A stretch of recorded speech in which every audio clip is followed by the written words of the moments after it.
Olá, tudo bem? Sejam bem-vindos a mais uma aula do Aprova Mais Enem dos Concursos, uma iniciativa do Governo do Estado do Maranhão. Como vocês podem ver, temos um QR Code na nossa tela e também aqui no link na descrição dos vídeos, você pode observar as nossas apostilas. Tanto no QR Code como no link você terá acesso à apostila para acompanhar as nossas aulas, perfeito? Eu sou a professora Glenda e nós vamos dar continuidade às nossas aulas de noções do direito, ok? Especificamente hoje trabalharemos o chamado poder de polícia. O poder de polícia é um dos poderes da administração, ou seja, trata-se de possibilidades de atuação administrativa. Não estamos falando dos três poderes, estamos falando aqui de possibilidades de atuação da administração pública. Já trabalhamos o poder normativo, também conversamos sobre o poder hierárquico, sobre o poder disciplinar e agora chegamos ao poder de polícia.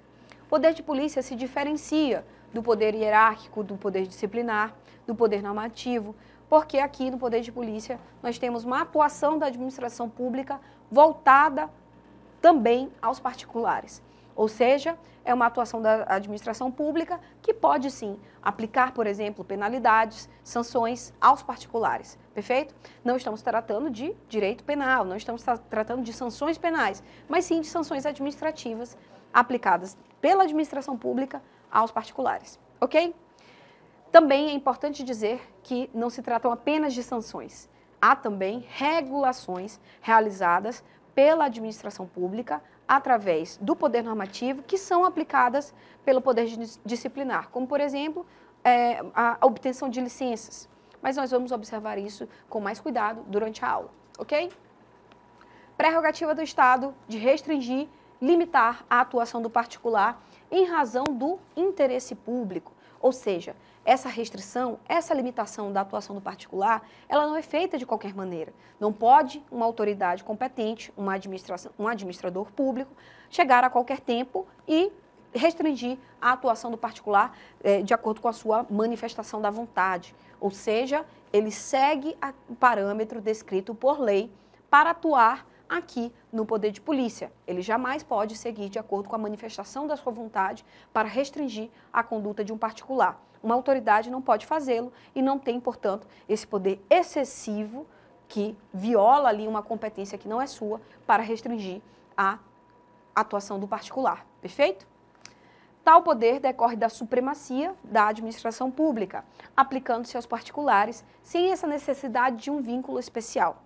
Ou seja, diferentemente do poder disciplinar, diferentemente do poder hierárquico, que se aplica aos administrados, ou seja, aqueles que fazem parte da administração, os agentes públicos, aqui no poder de polícia não é necessário que haja um vínculo especial entre a administração e os particulares. É a qualquer particular que pode ser aplicado o poder de polícia. Ou seja, isso decorre da supremacia do interesse público, que é um princípio constitucional, perfeito? É aplicado a todos nós particulares. Pode ser de dois tipos, pode ser o poder de polícia em sentido estrito ou o poder de polícia em sentido amplo. Quando a gente fala de poder de polícia em sentido amplo, é o poder de polícia que limita os direitos individuais, certo? Esse limite é em atuação, ou seja, não é uma limitação do direito individual em lei. Tá? Isso é uma prerrogativa do legislativo. Quando a administração pública atua enquanto poder de polícia, atua restringindo esses direitos, limitando esses direitos de acordo com a situação concreta. Portanto, quando há, por exemplo, lei e resolução que permite essa atuação. No sentido estrito, esse poder de polícia é cabível apenas à atividade administrativa. Perfeito? O exercício do poder de polícia pode ensejar a cobrança de taxa, seguindo aqui o artigo 145, inciso 2º da nossa Constituição. Essa cobrança de taxa é, portanto, ali diante do nosso direito tributário. É possível, sim, que o poder de polícia determine a cobrança de taxa, por exemplo, multa, por exemplo, pagamento de licença, etc. Ou seja, trata-se de tributo regulado por lei, perfeito? É possível, através do poder de polícia, determinar a imposição de limitações ao direito de construir, direito de construir precisa de uma licença especial, certo? E por isso, essa limitação também pode ensejar cobrança de taxa, mas também, de outras maneiras, é possível a cobrança de tributos através do poder de polícia. Essa regulação não é feita pelo administrador, ou seja, quem concretiza o poder de polícia, mas sim é uma regulamentação já determinada por lei, certo? Restringe o poder de polícia, portanto, a propriedade privada, o uso da propriedade privada. Não só na concessão de licença, como nós vamos observar, mas é também possível, por exemplo, a desapropriação. É um ato permitido pela Constituição que será realizado pela administração pública em caso de necessidade, em caso de interesse público, certo? Voltado, portanto, para a função social da propriedade. Não é de qualquer forma, é necessária justa e prévia indenização, ok? Pode atuar de 3 maneiras, ou seja, o administrador público, exercendo o seu direito de polícia, descrito em lei, pode atuar de 3 maneiras. Tem 3 prerrogativas para a sua atuação administrativa. Primeira delas, preventiva, maneira preventiva de atuar no poder de polícia. Disposições genéricas e abstratas, portarias, regulamentos, que determinam, por exemplo, o horário de funcionamento de bares, de restaurantes, ou seja, em algumas cidades, é permitido apenas que bares e restaurantes funcionem até as 2 da manhã. Por exemplo, essa atuação administrativa é uma atuação de poder de polícia. Por quê? Porque limita o poder, aliás, limita o direito do particular. Limita, nesse sentido, o direito de vir do cidadão de frequentar o bar após as 2 horas da manhã, limita também a livre iniciativa do particular. Ele tem que fechar o seu bar, ele não pode exercer o comércio, não pode exercer ali a sua atividade privativa, a sua atividade de comércio, né, após as 2 horas da manhã, exemplificando, portanto, como é que esse poder pode ser preventivo. Ele previne ali uma atuação, ele previne, portanto, uma atividade, restringe antes que essa atividade ocorra, restringe a atividade do particular antes que ela ocorra. Portanto, nós observamos dessa maneira a atuação do administrador público quando se trata de atuação preventiva em poder de polícia, certo? Disposição sobre soltar balões. Nós sabemos que, por exemplo, não é possível soltar balões, por exemplo, aqui no Nordeste, na época de São João, porque essa é uma atuação preventiva do administrador público atuando enquanto poder de polícia, tendo em vista que essa prática ela pode causar danos e há um interesse público em vedá-la, em proibi-la.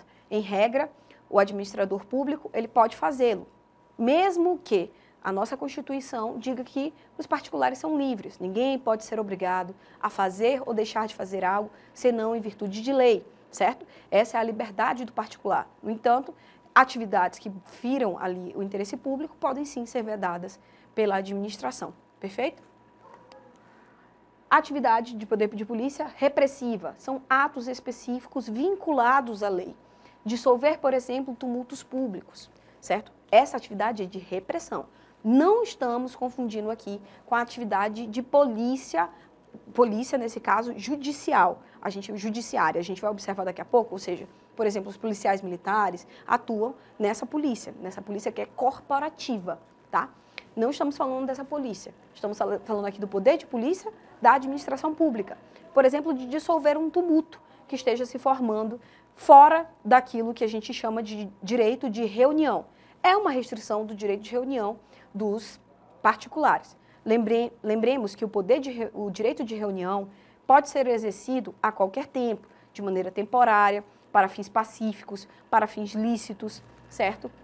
E, obviamente, que é necessário aí que haja um aviso à autoridade competente. Esse aviso não se trata de autorização, mas é necessário que a autoridade competente saiba que aquela reunião ocorrerá, justamente porque pode-se compreender que aquilo é um tumulto, que aquilo é, por exemplo, está se formando a possibilidade de um ato terrorista, de um ato de um linchamento. Portanto, é dever da administração pública dissolver, por exemplo, tumultos, certo?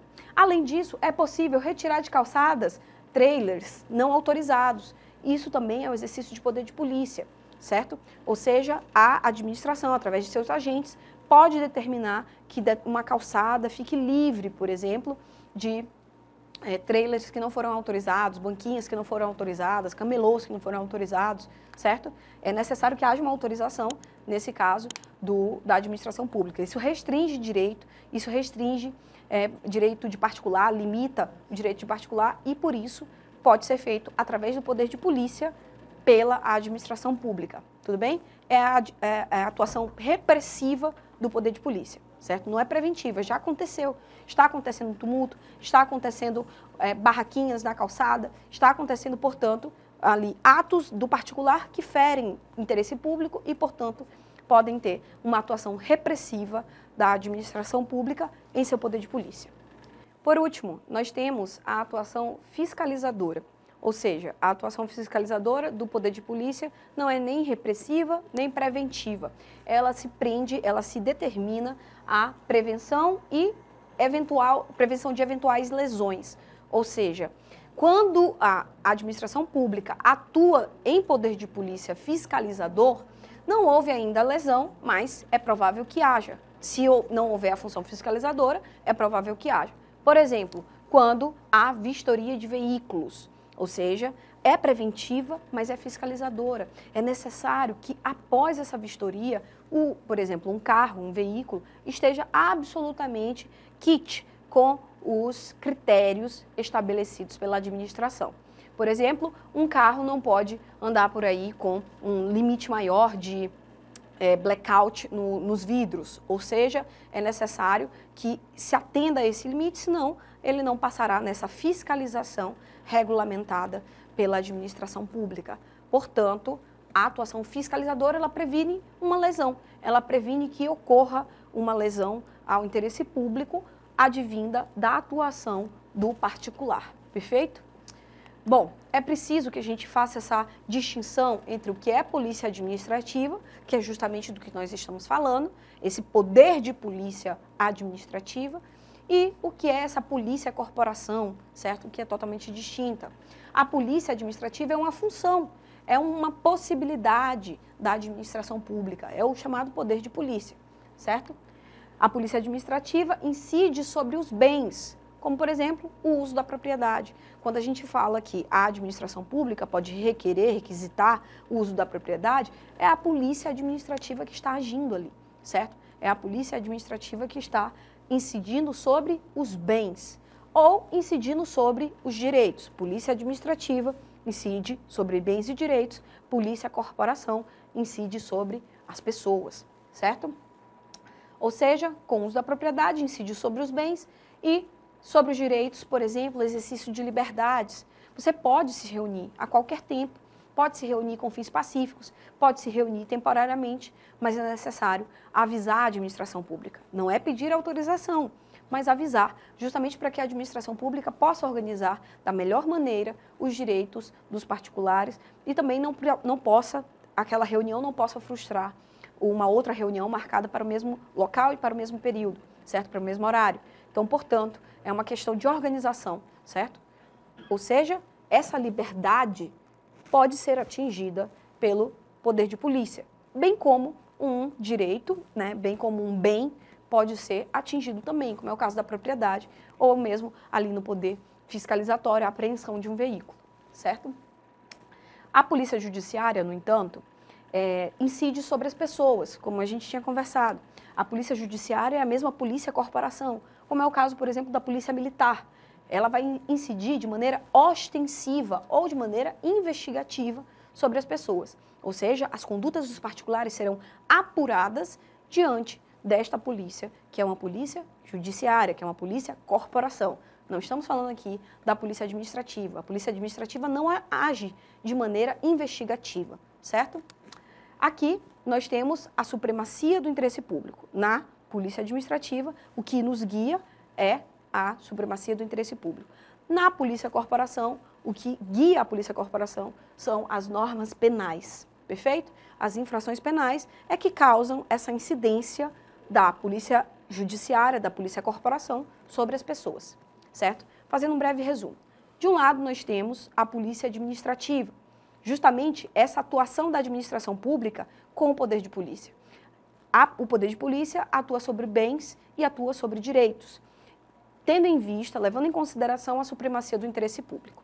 De outro lado, nós temos a Polícia Judiciária, a Polícia Corporação, que atua de maneira ostensiva e investigativa sobre pessoas, certo? Dessa maneira, tendo aí como guia as infrações penais dispostas nas nossas leis penais, certo? São 4 os atributos de poder de polícia. O primeiro dos atributos é a discricionariedade, ou seja, esses não são atos vinculados, esses são atos discricionários. A lei existe e é obviamente que o administrador público sempre se guiará pelo estabelecido na norma legislativa. No entanto, como se tratam de observações de casos concretos, é necessário que a lei permita ao administrador uma atuação discricionária, justamente para poder escolher qual deve ser a melhor atuação, se é repressiva, se é preventiva, se é fiscalizatória, diante do particular, perfeito? Nós temos aqui a discricionariedade como uma liberdade estabelecida ao administrador para decidir perante o caso concreto. Lembre-se, essa liberdade ela é limitada ao que a lei determina. Ela é limitada ao que a lei determina. Não é uma manifestação da vontade, certo? Mas sim seguir o que está determinado por lei diante da discricionariedade estabelecida. Só é reconhecida como atributo caso o poder de polícia seja no sentido amplo, ou seja para o particular. Se for para o administrado, aí se aplicará, obviamente, o regime disciplinar que já estudamos. Segundo atributo do poder de polícia, imperatividade. Poder de impor obrigações aos particulares independente de concordância. O particular, ele não quer ser limitado, o particular, ele não quer pagar por uma licença, não quer pagar uma multa, ele não quer ter, por exemplo, quanto às autarquias, os conselhos de classe, autarquias que são conselhos de classe, ele não quer, por exemplo, ter que pagar uma anuidade todos os anos. É normal. O particular, ele quer agir segundo a sua liberdade. No entanto, para que o Estado funcione de maneira mais correta possível e eficiente, é necessário que sim, também haja a administração pública enquanto imperativo, certo? Por quê? Porque é supremo o interesse público. Então, o interesse particular, diante do interesse público, sofrerá, sim, limitações, restrições, que são atributos do poder de polícia, perfeito? Quanto ao terceiro atributo do poder de polícia, que é a autoexecutoriedade, nós temos que compreender que no poder de polícia, a administração pública não precisa, por exemplo, de uma decisão judicial, uma sentença que permita a sua atuação. A atuação será autoexecutável, será executada diretamente pela administração pública. Então, portanto, a limitação do direito, a limitação do bem do particular será realizada diretamente pela administração, não necessitando aí de intervenção do Poder Judiciário, certo? Quando um agente sanitário, por exemplo, determina o fechamento de um estabelecimento até que ele se adeque aos critérios estabelecidos em lei, é sim uma atuação direta, autoexecutável, autoexecutada nesse caso, pela administração pública em seu poder de polícia, aqui nessa terceira atribuição, nesse terceiro atributo. A administração pode executar suas decisões sem interferência do Poder Judiciário. Terceiro, ainda sobre o terceiro atributo, tal atributo só existe quando há lei permitindo situações urgentes, situações urgentes de forma a impedir prejuízos à coletividade. A lei permitindo ou situações urgentes, mas é óbvio que não é necessário para que exista o atributo da autoexecutoriedade, aí a interferência do judiciário. Por exemplo, ainda há pouco eu falei do agente sanitário fechando determinado estabelecimento por conta da ausência de adequação a critérios legais, perfeito? Mas também quando há apreensão de carne imprópria para consumo. Nesses casos também é possível que, de maneira autoexecutada, a administração pública haja enquanto poder de polícia para retirar aquela carne que é imprópria para consumo. Por exemplo, como já vimos, aí carnes de cavalo, enfim, leite estragado, etc. Tá? Coercibilidade. Coercibilidade nada mais é do que uma necessidade de obediência, um dever de obediência. É obrigado. Nós somos particulares obrigados a seguir aquilo que a administração agiu em poder de polícia, certo? Enquanto o uso do poder de polícia. Torna o ato obrigatório. A administração pode utilizar meios indiretos para a coerção do administrado ao cumprimento de determinação. Meios indiretos. Você, por exemplo, deveria ter seguido a legislação que determina que nós não ultrapassemos o sinal vermelho, não seguiu. Um meio indireto para que você passe a seguir essa legislação é, por exemplo, a sanção de multa, certo? É um meio de coercibilidade indireta. A autoexecutoriedade, ela é inseparável da coercibilidade, certo? Porque a atuação pode ser autoexecutada, também ela será coerciva, será obrigatória. Perfeito? Vamos às questões. Após comprar um terreno, Roberto iniciou a construção de sua casa, sem prévia licença, avançando para além dos limites de sua propriedade e ocupando parcialmente a via pública, inclusive com possibilidade de desabamento de parte da obra e risco à integridade dos pedestres. No regular exercício da fiscalização, no poder de polícia, a ocupação do solo urbano, o poder público municipal, observadas as finalidades legais e valendo-se da prerrogativa de direito público que, calcada, ou seja, baseada na lei, autoriza-o a restringir o uso e o gozo da liberdade da propriedade privada em favor do interesse da coletividade. Determinou que Roberto demolisse a parte irregular da obra. O poder administrativo que fundamentou a determinação do município é o poder, vamos lá, poder de hierarquia. E pelo seu atributo da coercibilidade, o particular é obrigado a obedecer. Já afastamos essa possibilidade. O poder de hierarquia ele é voltado não ao particular. O poder de hierarquia é voltado à administração pública e, portanto, aos seus administrados, aos agentes públicos. É necessário um vínculo especial para que o poder de hierarquia seja exercido. Segundo, poder disciplinar. E o particular está sujeito às sanções impostas pela administração em razão do atributo da imperatividade, desde que haja prévia e imprescindível chancela por parte do Poder Judiciário. Completamente incorreta essa questão. Quando se trata de poder disciplinar, para que o particular seja atingido, é necessário que haja um contrato e, portanto, um vínculo especial. Não é o caso dessa questão. O particular está construindo um imóvel privado, não tem vínculo algum com a administração. E, obviamente, que em nenhum momento, quando se trata de poder recorrer à limitação de direitos e bens de particular, não é necessária a intervenção do Poder Judiciário. Letra C, poder regulamentar e os agentes públicos estão autorizados a realizar atos concretos para aplicar a lei, ainda que tenham que se valer do atributo da autoexecutoriedade. Essa questão é uma confusão completa, né? O poder regulamentar não significa isso. O poder regulamentar é o chamado poder normativo e, na realidade, ele trata de atos normativos que especificam legislação. Portanto, não é o caso da nossa questão que determina, por exemplo, que parte de um prédio seja demolido. Não tem relação. Ou seja, não tem a ver com criar lei, ou criar regulamento, ou criar ato normativo. Não. Tem a ver com, por exemplo, por último, o poder de polícia. Ou seja, o sujeito da questão foi obrigado a demolir parte do seu prédio justamente por conta do poder de polícia. E o poder de polícia na sua aba, no seu atributo de fiscalização, apresentando, portanto, duplo aspecto. Um aspecto preventivo, sempre prevenindo, portanto, lesões, por meio do qual os agentes públicos procuram impedir um dano, uma lesão social, e um repressivo, que face a transgressão da norma de polícia, que é, obviamente, a necessidade de licença para construir, redunda na aplicação de uma sanção. O correto, portanto, é a letra D, e eu espero que vocês tenham compreendido o poder de polícia e possam aprofundar seus estudos na apostila. Até mais!